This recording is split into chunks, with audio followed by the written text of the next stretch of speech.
We are live here today talking NC State football, basketball, athletics, a lot of different topics. We're glad folks will join us here over the next hour or so. We plan to do one of these a week moving forward. Not sure of the time. I know noon is a little tough for folks, so we're thankful for those who can join. We're going to try and do it probably moving forward more at night. But I've got Jake McSwain with me here today. And as always, we'd like, if you haven't done so, please subscribe to the channel. And today you can also throw some questions into the chat, and we'll try to get to those as well. Jake, yeah, how excited are you about this? Oh, it's great. It's something we've been working towards and trying to get more content on here and just an easier platform for everyone to join because I know Zooms, which will still happen on some premium content, can be tough for folks. So a little easier. Don't have to worry about the mute buttons. Just makes life a little less hectic for everybody. Yeah, let's jump into it. We want to talk. First thing I have on our list to go over here today, revenue share. We've discussed this a little bit on our platforms here. Stars versus scrubs is a strategy I use a lot. Jake, I know you like me. You play fantasy football, right? Oh, yeah. Yeah, and then in the normal snake draft in fantasy football, if you have the 12th pick, are you able to go out and get that Christian McCaffrey, that Bijan Robinson? No, you're probably not. That's why I'm a fan of auction drafts in fantasy football, where you can get any player you want to join your team. And I think with high school recruiting, this approach is something I feel like programs like NC State should be looking to employ, because I think you have to bring in a couple of studs a year out of the high school ranks if you have a budget to work out of. How do you feel about that? Yeah, no, I think that's the strategy you should follow. Like if you're trying to build a contending program and you're looking at other schools around the nation are doing that right now. So it's a factor of bringing in guys who you feel a little more sure about, who are more projectable over the long haul, and then augmenting that with the other resources you have at your disposal. Yeah, teams like Syracuse made headlines here recently, taking Calvin Russell, five-star wide receiver, signed him to a 3-year contract, multi-million-dollar contract. And I think on the surface, a lot of fans will say, well, does Syracuse have the money to do that? Look, they chose to do that, right? A lot like Duke in the transfer portal. Jake, I think a lot of people last year had Mensa from Tulane as maybe the top quarterback in the transfer portal, and so for him to end up at Duke, Duke said, you know what, we like him, we think he's really, really, really good. We are going to make sure we get that guy, and I give Syracuse and Duke a lot of credit. Will they pan out? I don't know. We'll see how those guys play in this upcoming season, but they clearly valued them, and they said we're going to make sure we get them. Yeah, and I think it's a little different from like a basketball mentality, which we'll talk about a little later. But it's hard because when you invest such a significant portion of your budget on one or two positions in football, it doesn't really guarantee you anything like it does on the basketball front. So I'm curious to your perspective, how do you see the two differences there as far as going after elite top tier talent that may take up significant chunks of your budget, given you have so many more seats to fill in football? Well, I probably give a different take on it because I really value the overall depth of the sport now, to where, I've been having discussions with folks on our forums. I think I saw a tweet on July 1st that there's 6,000 players still in the transfer portal for football. And I believe several of those guys can play, Jake. Mm-hmm. Like, I think they're just not evaluated the right way. I think there's too many guys to properly evaluate them. And so the reason I bring that up is because I'm not afraid to take a big swing on a player or two who I think can really be a difference maker, knowing I can fall back on that depth to fill the back end of my roster. And Yeah, so I while think you're right there. The back end talent and the replacement level talent on the football side is way more abundant than it is on the mhm. basketball side.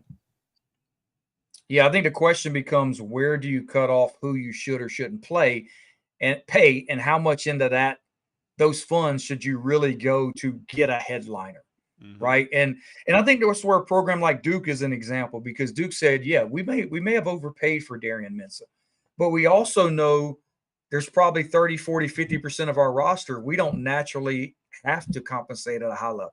That's where I think programs like State and Duke and Syracuse can work in the margins in a sense.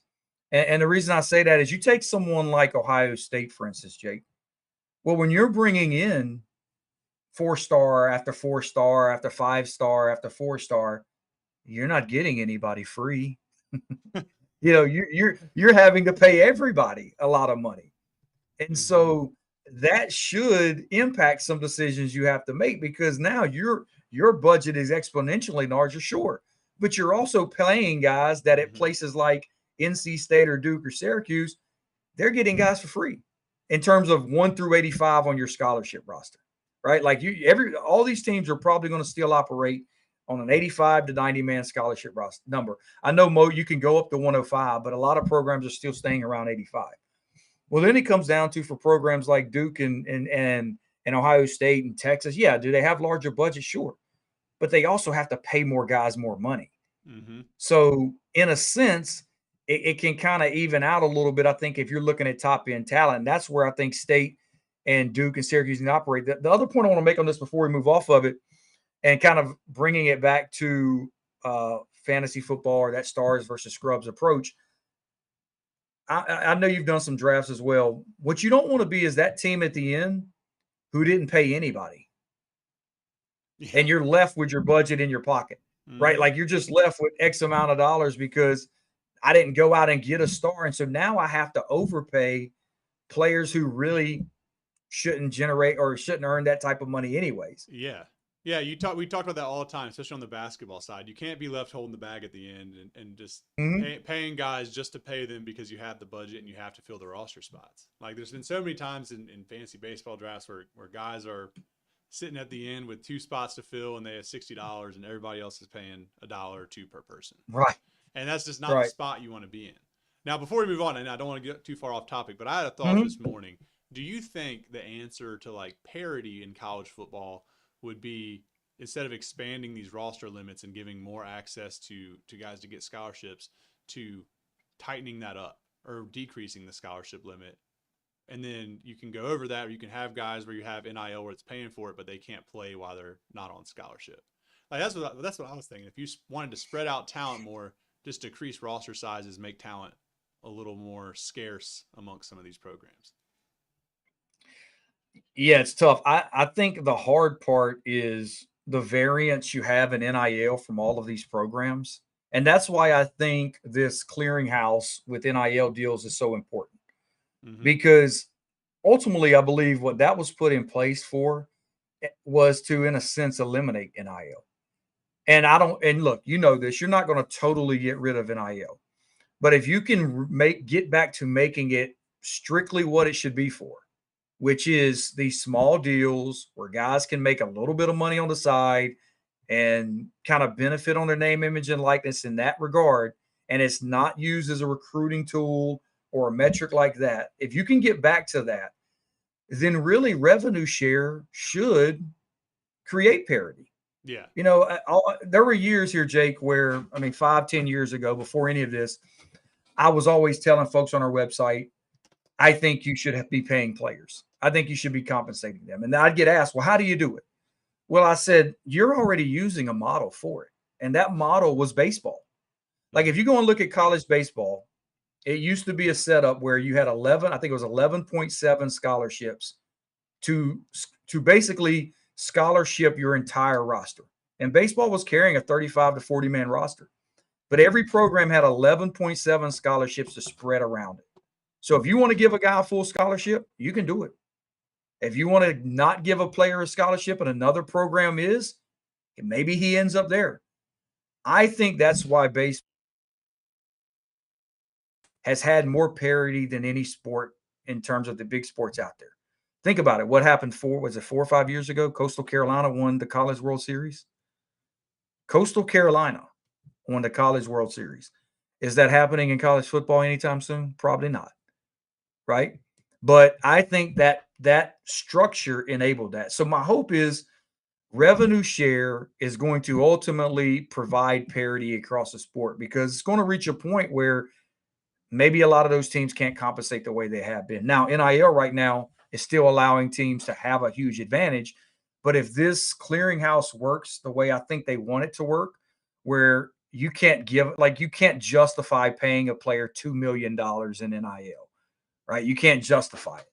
Then maybe you'll have that parity. So I wanted to discuss that a little bit. We also wanted to go, before we move off revenue share as a topic in general, quickly, Jake, I wanted to look at football budget and how, if you were NC State's football GM, how would you look to even structure ballpark budget? Like, we're not going to talk player for player, which we did something like that on the basketball side, where we looked at Mm-hmm. specific players and what we thought they might be making, et cetera. But how would you do it? Would you look at it from a percentage standpoint? Would you look at it from a player, just a specific player? Would you break it down in terms of high school, retention, transfer portal? How would you look at setting up your budget? Yeah. So if it were me, I'm taking it in like kind of a tiered approach. The first thing, Mhm. I like what NC State has done on this front relatively, is to keep the guys you currently have. So roster retention for me has to be priority number one, specifically when you have the talent that warrants that, right? So you talk about a CJ Bailey last year who it was important to keep, or a Jacarius Peak, or guys that you just feel like you have to have in order to be successful. Like, you got to spend what you got to spend to keep those guys. Like, you don't get any more proven than that. Then from there, my mind starts to focus on the transfer portal and getting in guys who what they can do, what they can produce, and then moving that in a direction where you're just having a higher influx of talent into the program. And then, kind of tying it back into the stars scrubs mentality on the high school level, I think you take some big swings, and maybe you do overpay for some of that elite talent, but you bring in smaller classes of just more concentrated talent. And I think that's a path to where you get out of mediocrity. It's a path where it could get you in trouble from time to time, but you're kind of giving yourself that stability that you need just to be competitive year over year. Are you surprised we haven't seen teams go away from taking large football classes? Like on the basketball side, we know on the high school level, you're seeing programs take one, two, three players tops, Mm-hmm. and that's about it. In large part, it used to be you would take four. You'd have years where you might take six guys. I think the 2020 class under Kevin Keatts State brought in six freshmen. It used to be you would have to do that. Whereas now we've seen in basketball, it's one, two, three guys. Are you surprised that there hasn't been at least a little bit of an adjustment? I was looking at it earlier. I think North Carolina currently has 30 high school commitments. NC State, I believe, is right around 16. I think they took 22, 23 last year. They're still going to end up around 20 to 25. Are you surprised we haven't seen teams lower that number and take a few more darts out of the transfer portal? I think Or so. Yeah, no, I think that makes so much sense to me. I think the challenge probably comes from the scouting, analytics, film side of all of that, because in basketball, Mhm. even guys who are kind of fringy rotation players have a lot of film out there and are easily Mhm. scoutable, and you can get a lot of information on them. On the football side, I think it can be probably a little overwhelming to college football staffs of trying to go out there and really comb through and identify what's out there, because outside of the guys who didn't get burned at bigger programs, like, if it's a guy who was, just a role player at a mid-level school, like, how do you get a good read on that, and how do you compare that to high school that has the infrastructure of the scouting already baked in, right? I think Mhm. that's like, candidly, probably the biggest challenge they're facing in doing all of that. Well, I think you're going to see smart programs adjust quicker. And maybe you see as we move forward and get more information on this, you're going to see programs adjust. And instead of having one or two guys evaluating the transfer portal and six, seven, eight, nine guys still going out and visiting high schools and doing all those different things from a high school recruiting perspective, maybe you flip it and you have two guys covering high school and you have six, seven, eight evaluating the portal throughout the year. Because I don't know. I can't believe there are that many guys still in the D1, D2 transfer portal, Mm-hmm. and me be told, well, they're just not good or they can't play. I find that very hard to believe, Jake. Yeah, I do. I do too. Football, NC State. Let's talk about the team here. We're going to discuss, obviously, NC State a lot moving forward here. The ACC kickoff is in a couple of weeks, which really signifies the start of the year. We started to see some different All ACC teams come out. We've been discussing those on the website, some preseason All ACC teams. But we're going to go with a guy who has yet to make a preseason All ACC team. I want to discuss CJ Bailey, and I want to go through one of the talking points I had on him recently was where can he improve as a player? And Jake, I think for me with CJ and really with any young quarterback, it starts with decision making. Mm-hmm. And the reason I feel that because decision making is such a broad topic when it comes to the quarterback position. Because, right, it can be as simple as when to run, when to stay in the pocket. He can improve in that area. When to check or when to audible out of a play and when to stick with a play. He can improve in that area. The RPO quarterback read game, when to keep it, when to give it to a running back, when to pull it, when to throw it in the RPO game. There's so much that decision making entails. I think that's an easy answer for CJ Bailey. And you saw it a lot on tape last year. He was just, frankly, he was inexperienced. You were playing a true freshman quarterback, and there's such, I think, a level of improvement he can make there that when you factor that into what you got from him last year, I mean, it's crazy to think, we're talking about a guy who at this point last season, we're talking last July, we were fully expecting a red shirt and maybe never play behind Grayson McCall. And instead, he makes 10 starts. And I think he finished the year with 22 total touchdowns and 10 interceptions. He had a really, really good year Mm-hmm. that I think if he improves just, incrementally from a decision-making standpoint, he could have a big-time season for NC State this year.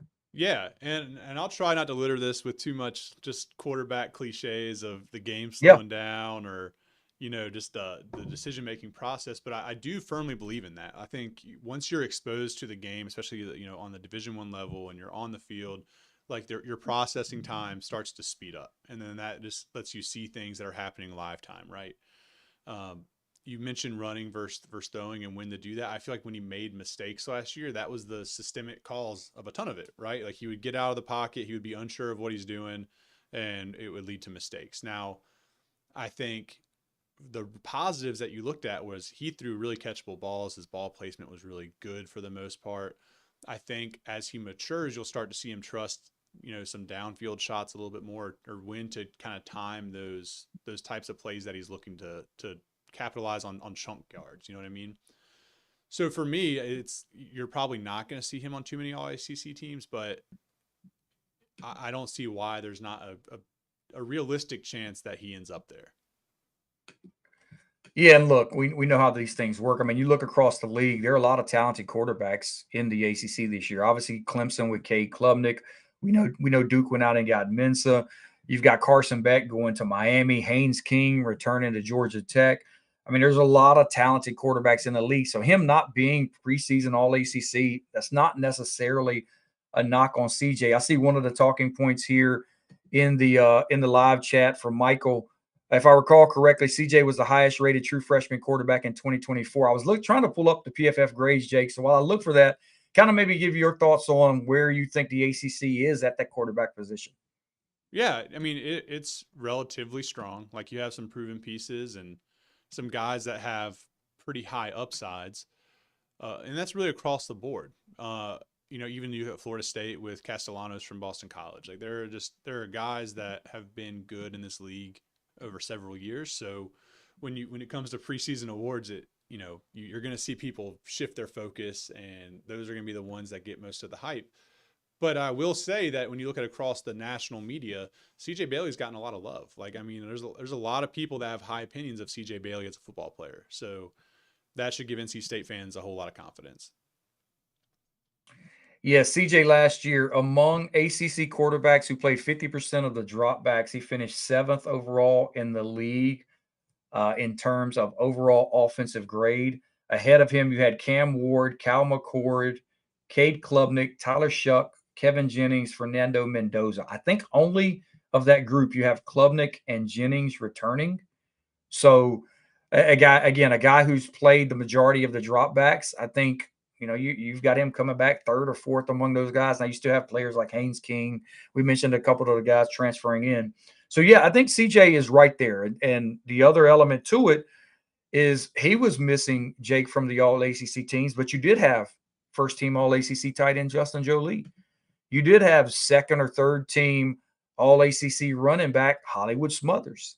My guy, Mr. Noah Rogers, was, I believe, 3rd and 4th team preseason All ACC, Jake. So several of his weapons have been on some of these teams. And look, if those guys are going to excel, the guy getting them the ball is probably excelling too. So I think there's a lot of reason to be optimistic about CJ going into this year. Oh yeah. You want to take one more question from the chat? I saw Trevor Gray just posted in Yeah. here. What role do you think Jonathan Paylor may have this year? And that's a name we hear a lot. So I'm curious your thoughts on this. Yeah, so I just taped, for those who don't know, we do a daily feature called IPS in 5 on our website, InsidePackSports.com. And I taped one this morning on our mailbag that we posted. And later on in this feature, we're going to discuss a few of those questions. But one of the ones I actually discussed in that mailbag was about Jonathan Paylor specifically. And when would he see the field this year and in what role? So I'm glad this question was asked, because Paylor, NC State's top recruit in the 2024 class, redshirted last year. And I think there's not been a ton of buzz. Now, some of that's because we didn't have spring football really covered at NC State. No spring game, didn't get to see a lot of Paylor. So we don't know what to expect from him. But I said, Jake, if it were me, I would start if I were NC State. And again, this is assuming Jonathan Paylor is progressing to the point where he should be on the field. Because look, they're not just going to throw a guy out there because of his recruiting ranking. The expectation is he's a guy we want to get involved.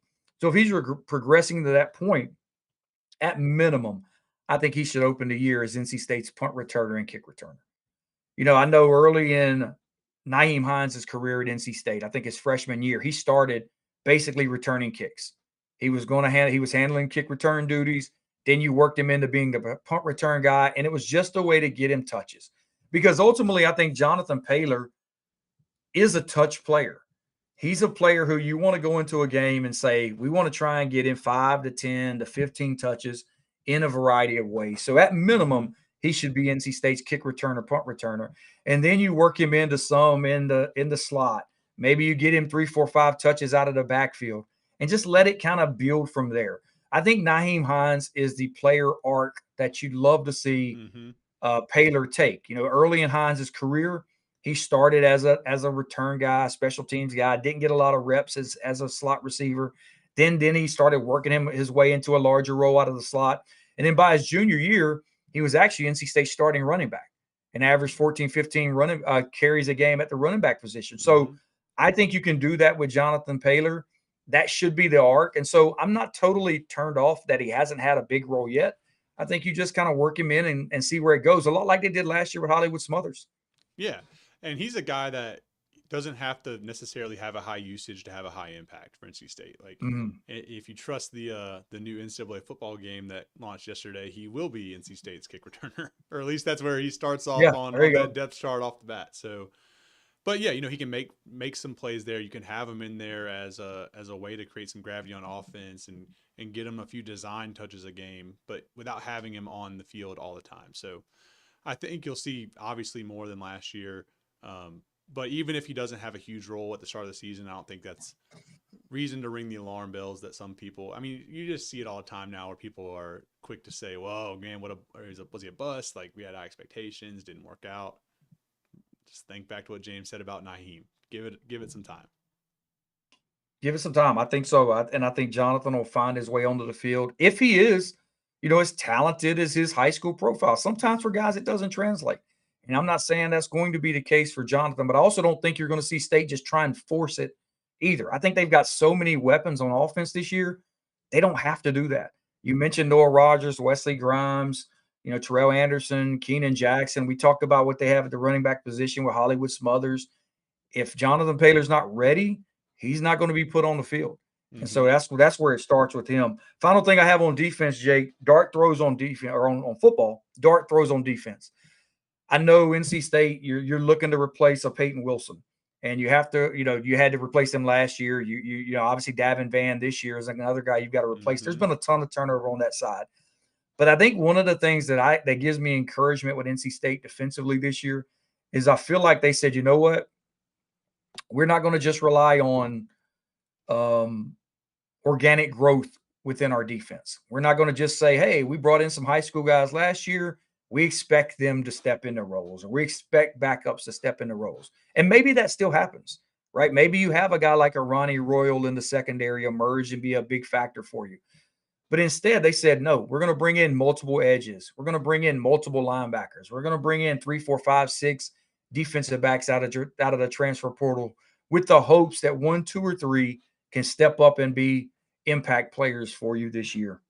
Yeah, I agree with that sentiment 100% because we've talked about it. I think in the last video that we did on why you should be optimistic about NC State this Mm-hmm. year, is their schedule, is back heavy, and it has a lot of the hitters that you play are in the second half of the season. Like you're going to have some time in the beginning of the year to figure some things out and not be screwed. Like you're not going to have games on your schedule where you're going to lose because guys make a mistake or two. I think NC State can figure it out, and they have the pieces, and you might see more heavy rotation on the defensive side as guys get that chance. So I think it's a sound methodology if NC State goes that route, and you give a guy like Royal a chance to play through some of those freshman tendencies, and you let him make the mistakes and play through them. That could pay major dividends by the end of the year. Cal Holiday in the chat says, any word on how Spike has looked over the summer? Thoughts on if he will play much of a role this year? So Spike Souls, incoming freshman, offensive lineman, projected to be in the mix at center. I think it's a competition. I think with Jalen Grant, the transfer from Purdue, I expect those two guys to battle it out at the center position. Look, for me, I think it's tough to expect a true freshman to come in and start ever on the offensive line. Now, not to say it can't happen, and the special ones have done it.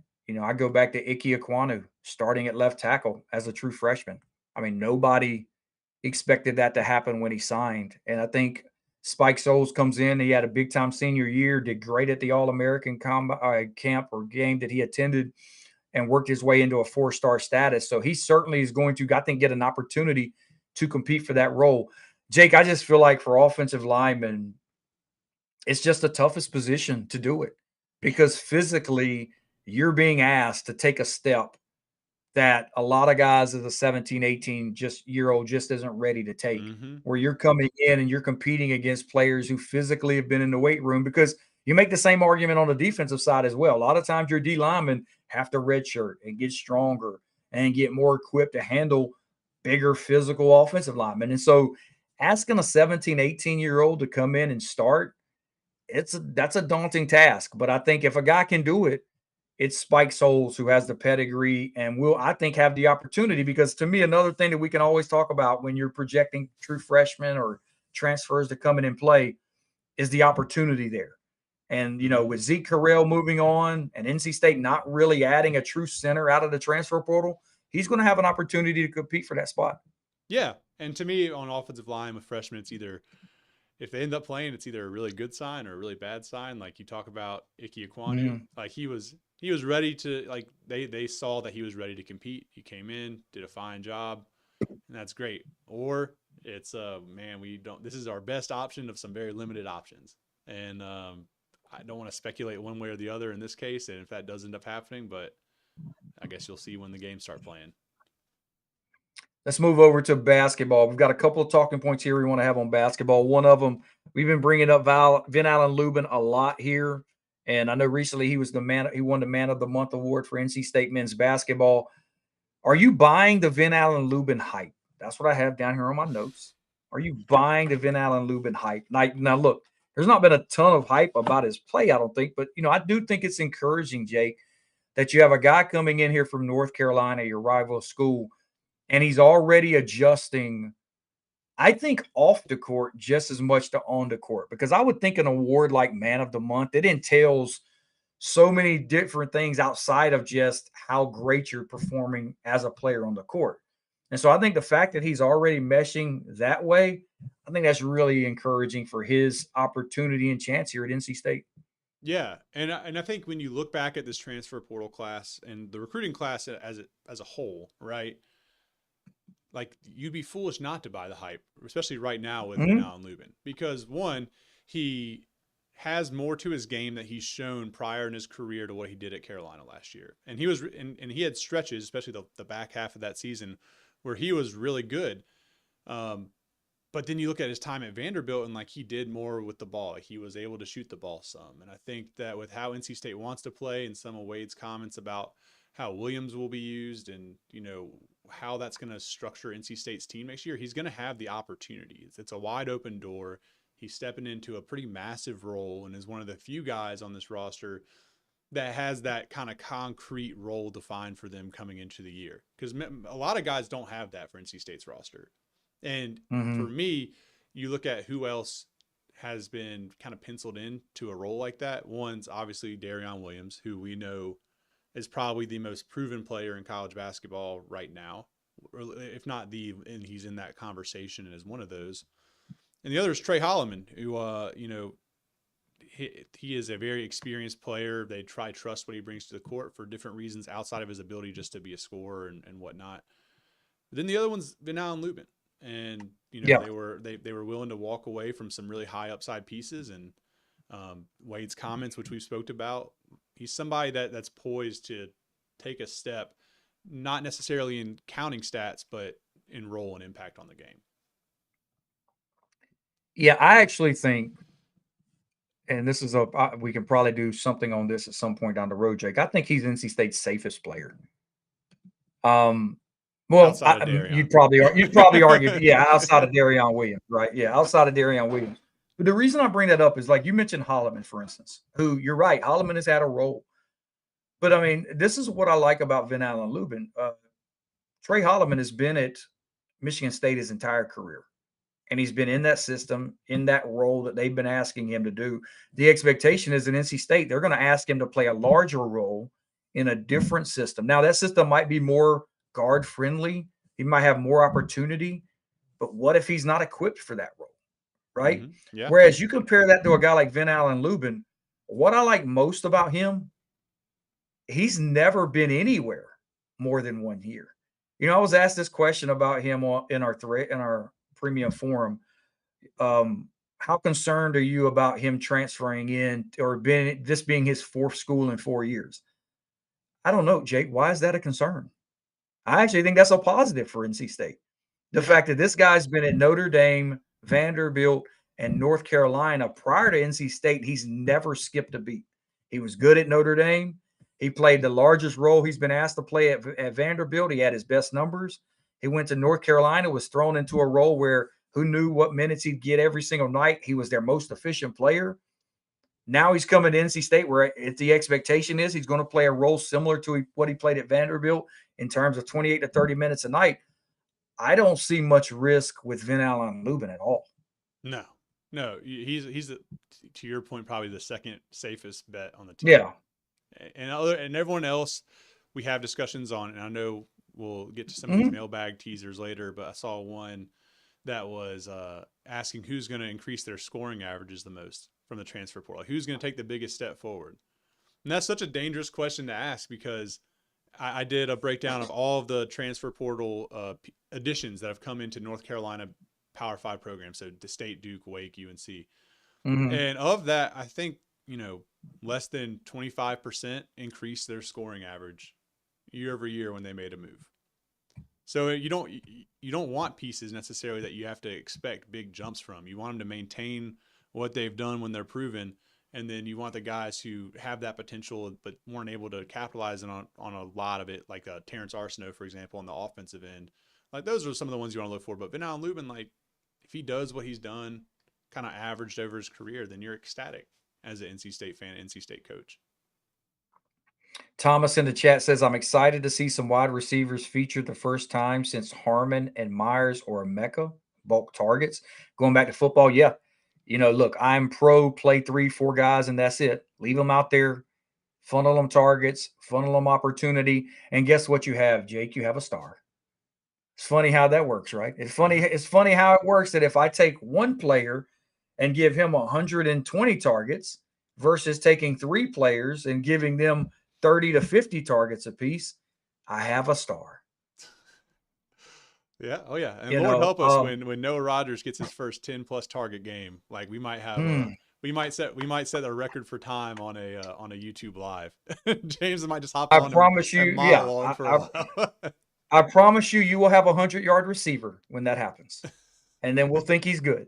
It's funny how those things work. One of my favorites I love in that analogy is I remember back when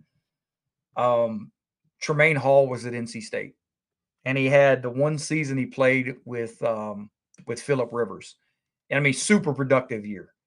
Funneled targets, given opportunity. I remember his first drive at NC State. He had, for those who don't remember, we'll probably do a Beyond the Boards on Tremaine Hall, Jake, because his road to Raleigh, I mean, there were so many stops along the way, highly regarded recruit. And I believe his first drive at NC State, they threw to him every target all the way down the field, and I he scored a remember that touchdown. well. Yeah. Yeah. And so just featured him all the way down and got him a touchdown in that first, the entire drive. And so he came back that next year when Phillip moved on, and the expectation was, hey, man, you've got Tremaine Hall. You're going to be good at receiver. Couldn't get him the ball. Couldn't get him opportunity. Couldn't get him targets. And I don't think he changed as a player. It was just the opportunity. And so kind of to Thomas's point, I think NC State's had some good receivers over the years since that Harmon, Myers, Emeka tier, but they just haven't had the opportunity. And so we'll see if that changes this year. I think, look, let's be honest, a lot of the media members covering NC State expected to, because Noah Rogers has been a preseason All ACC team guy. And I'm like, we joke about it, I'm the biggest Noah fan there is. I'm also telling you, I don't think his numbers warrant that based on what he did last year. Mm-hmm. So somebody's expecting him to take a big jump this year. And I hope that'll be the case here. Basketball, we've got one more topic I wanted to discuss. Big game hunting in high school recruiting, Jake. We're going to put together on the website here a recruiting board, update our watch list. I hope to have that done either by the end of the week or next week. I'm kind of trying to run down some information on some guys before doing that, because I do think NC State's going to place more of an emphasis on high school recruiting under Will Wade, but it's going to be totally different. And what I mean is you're going to see some smoke and mirrors in terms of how they recruit the high school ranks. You're going to see some guys claim offers that probably don't have a committable offer because maybe they don't understand what an offer is. Mm-hmm. Maybe NC State's extending offers to a player to help out his AAU program, to help out his individual recruitment, because we know when Will Wade offers players or when teams in the ACC offer certain players, other teams get involved. And so maybe you're doing that to help that player out. So I'm trying to figure out and kind of cut it down to the players that I think NC State's really, really serious about. So you may see on our recruiting board players not listed who are claiming NC State offers, and there will be a reason for that. But I will say the one talking point I want to go with this is big game hunting. Like, I think you're going to see NC State literally go after players with the pedigree of a Matthew Abel, for instance, a top 25, a top 15, a top 30 kid, a guy who they think can come in and play right away. And so while I expect NC State to only still take 2, maybe 3 guys a year, Jake, I think they wanted to be a top 30, top 40, top 50 kid at minimum that they're going to bring out of high school recruiting. Yeah, and that makes all the sense in the world, especially on the basketball front. We talked about why we like that in football, but in basketball, it's even easier to see the vision and the picture there, because you're going to bring in a guy with elite upside talent, and I think they're going to focus on guys that have at least one really transferable skill to Division I basketball. And then what they're going to do is they're going to surround him with pieces that are proven on just the major college level. Like, we've looked at how they've attacked the transfer portal this year, bringing in guys that were playing in March. Like, that's the goal, is you want guys who are in the NCAA tournament, who had a role, who were really competitive, and then surround high upside pieces with proven commodities, because that allows you not to put all your eggs in that basket of relying on kids out of high school to come in and translate their game right away, because it de-risks you as a program. You don't have to worry about like resting your season on that person performing to what you think their potential is. And we've talked about that with transfer portal guys, but even like a Matt Abel, and I think that he's probably right in that ground of kind of the floor of where they're going to be targeting guys. Like, they want 5-star athletic guys who can get drafted, and if they pan out, great, and if not, then you can always supplement them with what you have in the mix already. I think that's one of the reasons why they retained Paul McNeil. I saw, I think I linked it on the premium forum. I saw it on Twitter. I received a message from, I want to get his name right. Irson Demir, who did he's an NBA draft analyst, does a lot of work on overseas talent, but he actually did a full feature on Paul McNeil. And and he's really excited on Paul's NBA profile. And we know he was a guy who came out of high school, was kind of a fringe top 50 player, but you could see the upside of why a staff like even a Will Wade's current staff would be high on Paul McNeil. Just the unbelievable shot making and scoring ability. Like the guy who could his scoring game could just translate over. Mm-hmm. And we saw it at times as a true freshman. I mean, he would pop and have a game like against Wake Forest where you don't expect a true freshman who hadn't been playing a consistent role to all of a sudden give you that type of a performance in a high level ACC game, but he gave you that. And so I think Paul, because of how little he played last year, it's almost like you're bringing him in again as a freshman with Matthew Abel, and those guys are just going to kind of duke it out for some minutes. Yeah. And I think he has another one that has that type of potential, and has that skill that you want. There's not many guys who are just better shot makers than he is. The issue is shot quality with Paul McNeil from time to time, but you can iron that out. You can't teach the innate skill he has on making shots. I saw another basketball question coming through the chat, James. So it says, do you think Will Wade is going to prioritize playing time early on for the primary starters or give minutes to some of the depth guys like McNeil or Abel? Well, I know for me, I think Will Wade and his staff, they prioritize one thing, Jake. Do you know what that one thing is? It's winning. Mm-hmm. Right? So their goal is going to be the win right away. In talking with them on the record and off the record, I get the sense that they value every single possession played in a basketball game, every single half, every single non-conference game, every single conference game. They think everything matters when it leads up to postseason play, whether that's putting yourself in a position to be a top 4 seed in the ACC tournament, whether that's putting yourself in a position to where you're not even on the bubble when the NCAA tournament comes. Look, there were a lot of things I liked that Kevin Keatts and his staff did from a coaching standpoint. But there were also some things that frustrated me when covering them and when following them as an alum. Like I did not like the fact that I felt like at times they didn't care if they won a non-conference game by 14 points or 40 points. If they were efficient or not, they didn't care at times. It felt that way. And folks want examples of why I thought that. Go look at when you had walk-ons or back end of the bench reserves in with 4 minutes to go in a non-conference game. Yep.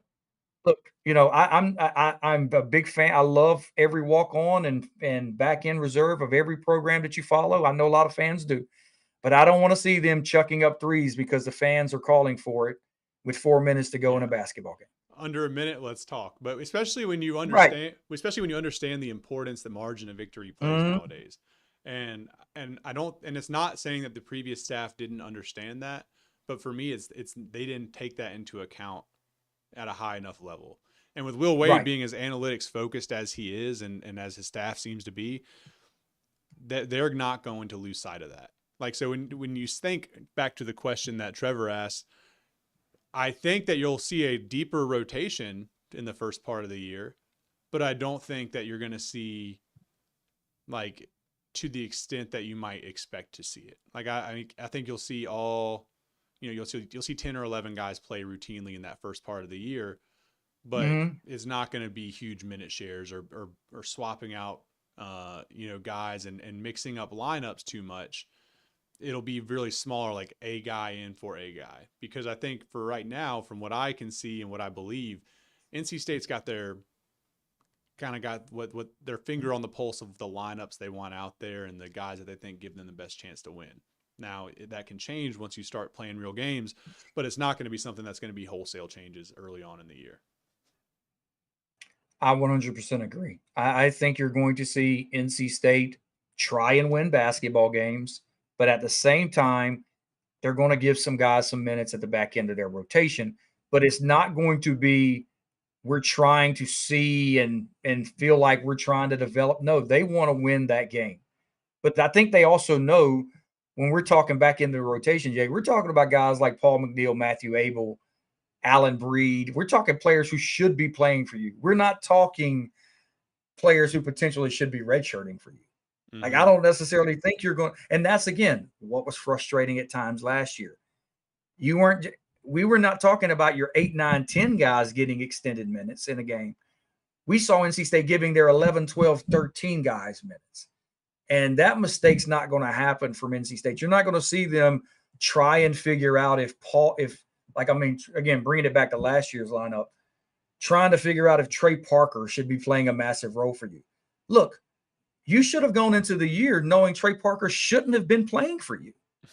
That's the thing that was, and again, I'm that's not a knock on Trey Parker, Jake, as a player. That's simply looking at who was projected to be 11, 12, 13 on your roster. Mm-hmm. Teams aren't playing those guys in high leverage moments or in high leverage games. Especially And not in so, game 20 and 25 of the no, season.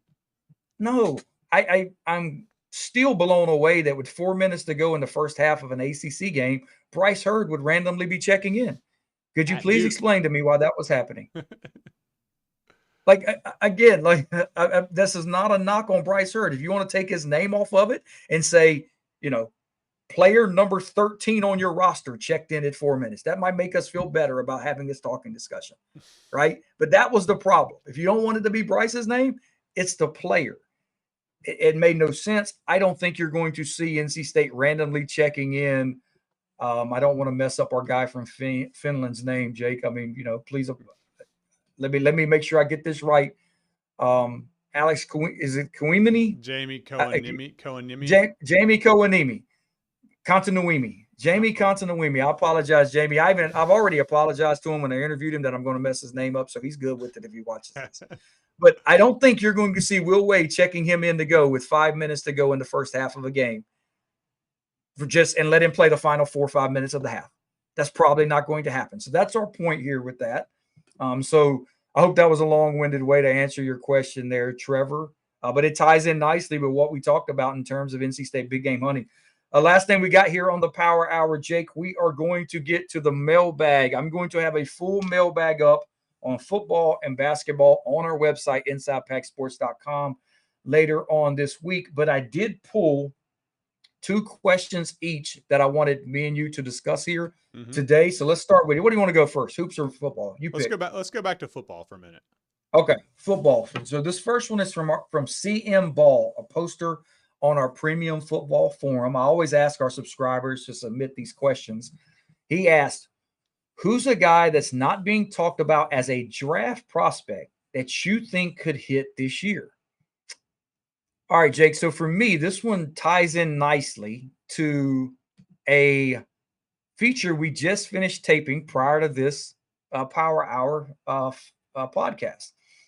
We got with our resident offensive line guru, Alex G, to discuss Jakarius Peak, NC State's new left tackle who's transitioning from right tackle. And I think he answers this one nicely or well, because the whole talking point of that feature was, Jake, Jakarius might be NC State's best player relative to position in the ACC. We went and looked at some of his PFF numbers from last year. And I think we found that he was, and I'm kind of going off the top of my head here with this, he was second in the ACC among tackles in pass blocking grade.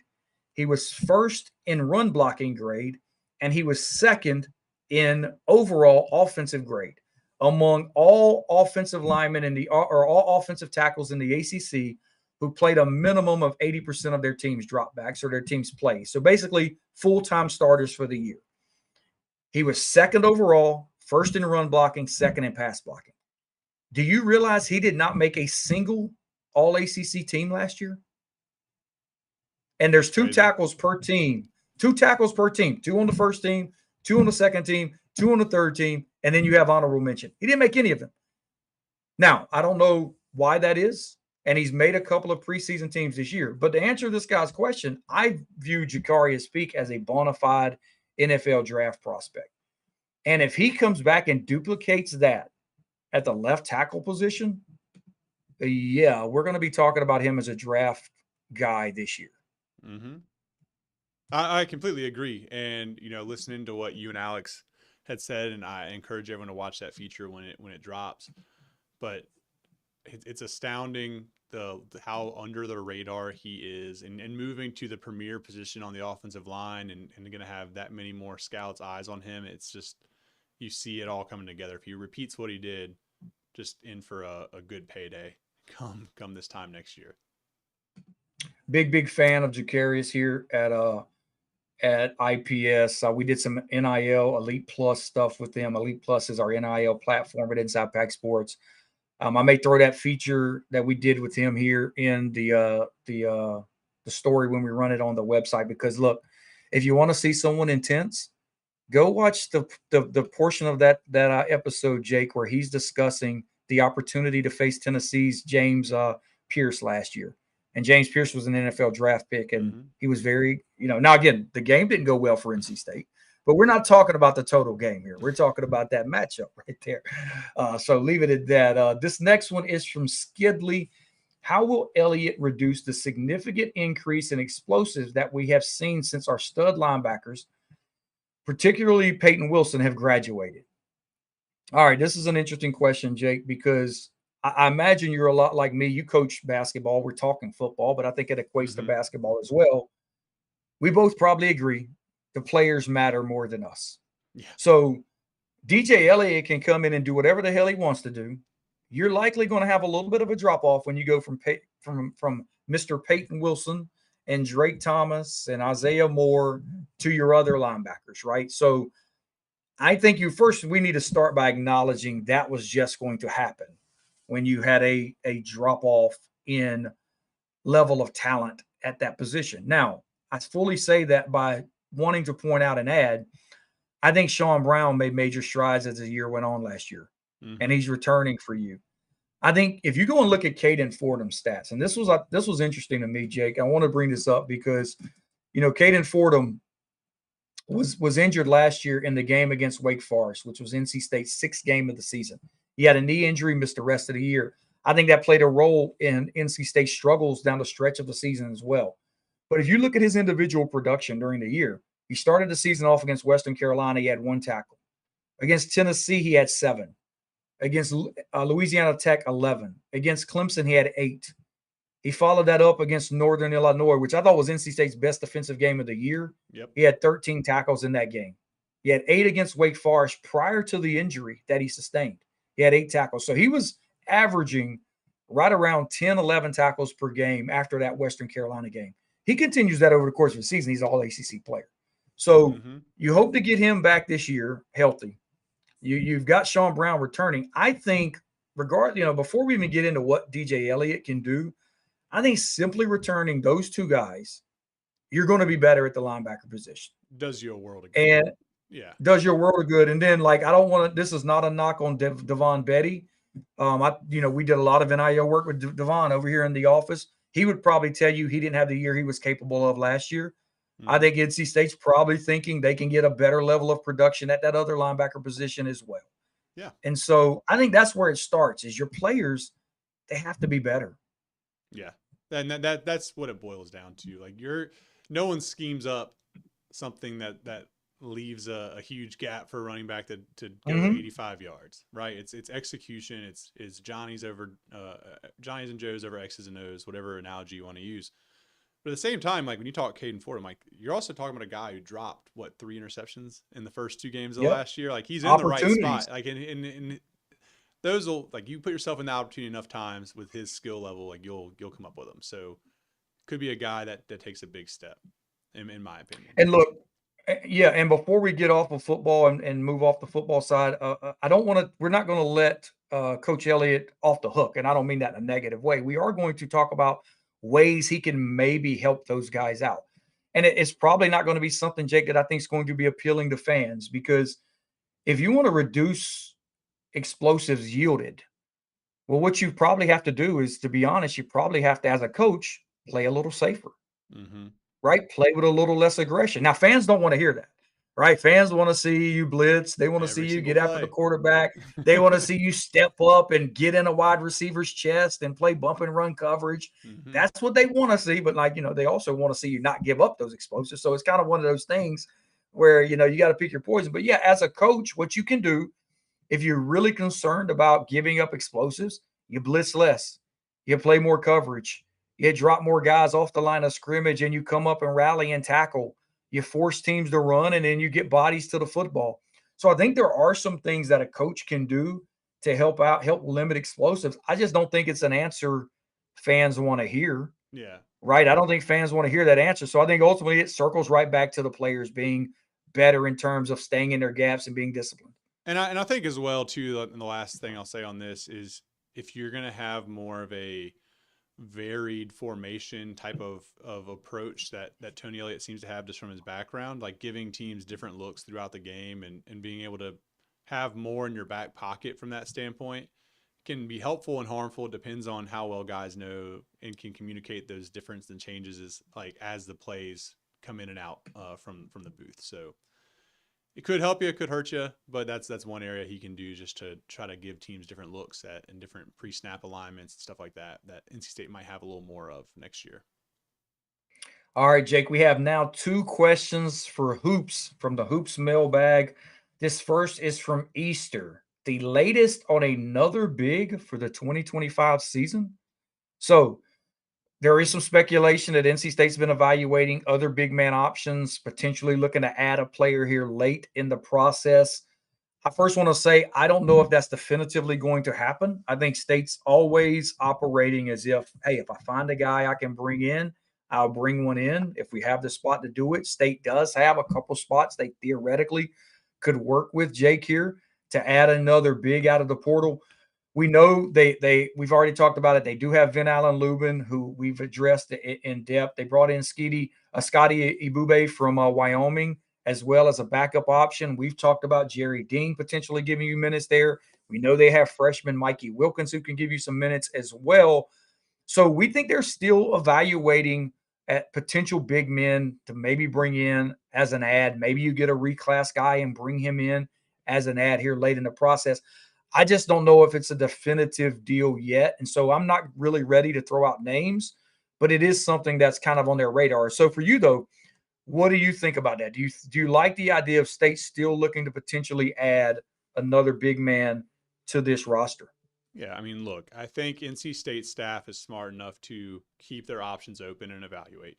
And I think that's their primary focus. And if they think somebody either has a chance to help them now or down the road and you can financially make it work, then I don't see a downside. Now, I would tell people, though, is you have to temper your expectations around this. It's not going to be somebody that's going to likely have a huge impact, that they're going to count on a ton this year. Just given the financial constraints of where they're at right now, I think that's rather unlikely, but I do think it's still something that's up in the air and could potentially happen. Yeah, we'll see where it goes. I mean, I think it's something that they're just kind of evaluating, and if it happens, it happens, and if not, you have to kind of understand. Look, I think the Mm-hmm. roster for State's locked and loaded and ready to roll as it is, and it's probably a player you're not expecting a major role for. Maybe you're looking at it. Hey, we do what are we saying about their big men right now? You have 2 guys with this being their final year of eligibility. Maybe you want to bring in a guy you can kind of get in your program and see if Mm-hmm. you can develop him if and get him a year in. So that's where that would be. The final one we have here. This is from Wolfpack 2007. It's a 2-parter, Jake. Year 1 under Will Wade will be a success if, and then we've got the empty space for us to fill in. I assume. We're pretty smart here at Inside Pack Sports. We believe that's what that blank line's for. And the other one is year 1 under Will Wade will be a failure if, and then let's first start with, let's get the bad out of the way. Year Well, 1 under Will Wade. let's start off one step behind You that, want to do the James. positive? Okay. No. I want to start off with let's define what success is before we start trying to say what will achieve that versus what won't. And to me, my Okay. answer for that is simple. You want yourself in the NCAA tournament. If you make the NCAA tournament, I don't really care I do care what seed you are, but at the end of the day, you make the tournament, you give yourself a chance. We've seen it from NC State 2 years ago. That's cool, right? So can we agree that that's what success would be is making the tournament, or do you have a higher bar for success? So your first answer right away to year 1 under Will Wade will be a success if he makes the NCAA tournament. Well, no. I think we'll be so I guess we could just say that for me, the question then changes to NC State will make the Okay. NCAA tournament if, and the NCAA will not make the tournament if. That I Gotcha. think is the Gotcha. best Gotcha. way to answer the question. Yeah, because you're pretty much answering success with the failure if you don't reach that first question point, Yeah. right? So I get where you're coming from. So yeah, let's do that. Let's say it's look, year one under a new head coach, and this is not a new head coach where you're replacing a coach who left for greener pastures or Mm-hmm. anything like that. You're taking over the program. Like if we really just take Will Wade out of the equation and we look at NC State men's basketball, this was a team, Jake, who finished 16th in the ACC last year, and you're returning one player off that roster. Okay, so theoretically, I know 10 years ago what I'd be expecting from NC State. I'd be expecting them to be shit. Like if I'm being honest, right? You're not expecting anything at all from that because you know that you didn't have the portal to help you out. You had to go out and get high school kids. If a transfer had to sit a year, all those different things. So yeah, you were in trouble. But now you're not necessarily in trouble because I think a lot of programs we talked a lot last year, Jake, about what Pat Kelsey did at Louisville. I don't think they retained anybody Mm-mm. off of his roster his first year from the previous year. And I think they won 18 ACC games, made the NCAA tournament with ease, had a big time year. So, losing everybody's not necessarily a bad thing, but that is the position NC State's in. Mm-hmm. So I'm with you. I think saying right away, it's a success if you make the NCAA tournament. Yep. Because you're probably not expecting to make it winning the ACC. That'd be great if you do that in year one, but you're probably not expecting to make it that way. So if you get in, that means you had a good year. I'm of the opinion if you get an at-large bid in the NCAA tournament, you had a successful year. Yeah. And Will Wade said it himself in his introductory press conference. Like, hey, that's all you can control is getting in. There's going to be years you get upset because that's just the way a 64-team tournament works. You can't control what seed you get, but you can get yourself in there, right? And so to get back to the original question, for me, I think NC State makes the NCAA tournament if Darian Williams stays healthy. Like, I think a lot of other stuff can go Okay. wrong, but maybe that's more of my question, though, if NC State will not make the NCAA tournament if he doesn't stay healthy, because I just think that's the one big thing that if he goes down or if he's unable to suit up, then NC State could run into some trouble.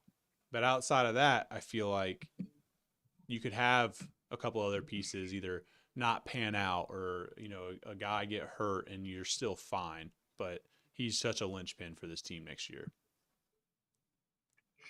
Yeah, I think you would agree with me. We talked ad nauseum about this during the recruiting process of Darian Williams and other players.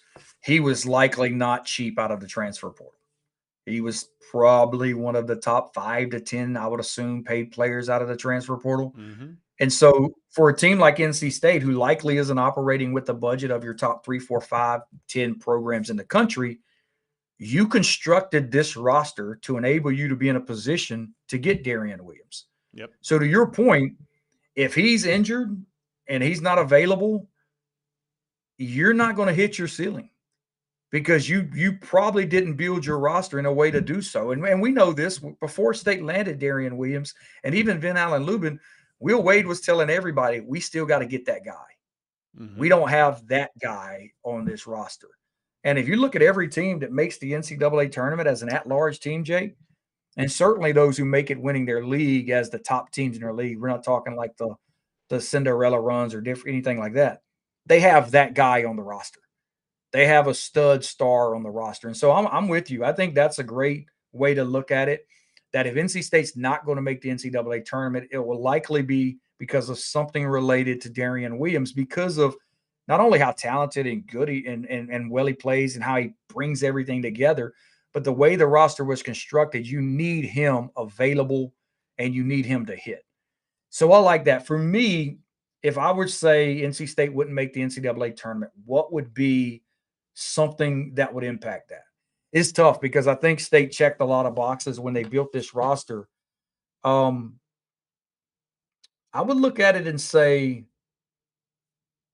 would there be a way you could see NC State playing out this roster and the shooting not being good enough? That was my original concern with this crew as you put it together, because they don't have an elite knockdown guy. Well, they do potentially in like a Matthew Abel and a Paul McNeil.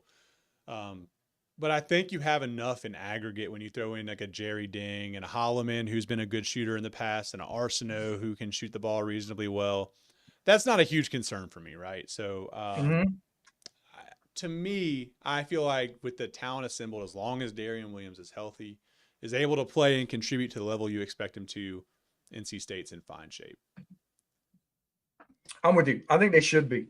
I think they should be. Look, I was, I had a pause there before I picked it, right? Because I was struggling to try and find a way to answer this question that way. I mean, the other thing I'd brought up was maybe, do you have enough of a ball handling on the roster in terms of where your turnovers aren't an issue? Because I think this roster, you have one guy under 6'3" on the entire roster in Trey Holloman. And then you're looking at maybe Alan Breed could be a ball handler for you. But when you start getting into Quadir Copeland handling it a lot and Darian Williams handling it a lot, could turnovers be a problem? Now, I think that I believe those guys handling it a lot for you increases your upside. Yeah. To where I'm not as worried about it, right? But if you're looking for potential concerns, could that be a concern for you? But I'm with you. I don't think there's a lot of concerns with this roster right now. And last thing I'll say on that too is on the ball handling side, like that is a legitimate concern for NC State. But it's quelled a little bit by the fact that I don't think NC State's going to want to play a lot of half-court basketball next year. Like if they can avoid it, I think they're going to be a team that can ratchet things up on the defensive end enough to where they're getting up and down because they're either getting stops or getting rebounds. They're pushing the pace. They have the guys who can run in transition. I think, you don't want a half-court offense initiator having a huge role for you next year, or like that being their primary job. It's not something they're looking to do. 100% agree. I think NC State, they've really planned and how they want to put this roster together, and I think they have an idea on how they want it to play. So look, we went through everything we wanted to discuss here in the Power Hour. We've gone a little bit overboard. I'm gonna get with Jake afterwards and figure out how we want to run this for those who joined late, because I think the way it's structured, maybe we run it as one big piece. Maybe we break it into little segments and we release it to you guys like that, to where you can choose the pieces of content that you want to kind of check out. So I'm gonna get with Jake and figure it out. But we will start rolling out content from this here on the website today. We hope you all enjoyed it. Like I said at the beginning, our plan moving forward is to try and do one of these 1 hour segments a week. Likely it will be at nighttime, just because it will also enable more people, I think, to join on. We can get it out earlier in terms of promotion, and then we'll have it posted on the website the next day. And if you haven't done so yet, make sure you subscribe here at Inside Pack Sports on YouTube. And also check out the website, www.insidepacksports.com. That's where we post all of our content. We cover football, basketball, everything related to NC State athletics as well. So, yeah, Jake, look, think this one went well. Oh, yeah. Pleasure having the first one. Knocked it out. We'll have some more of them. There you have it. Talk to you all again soon.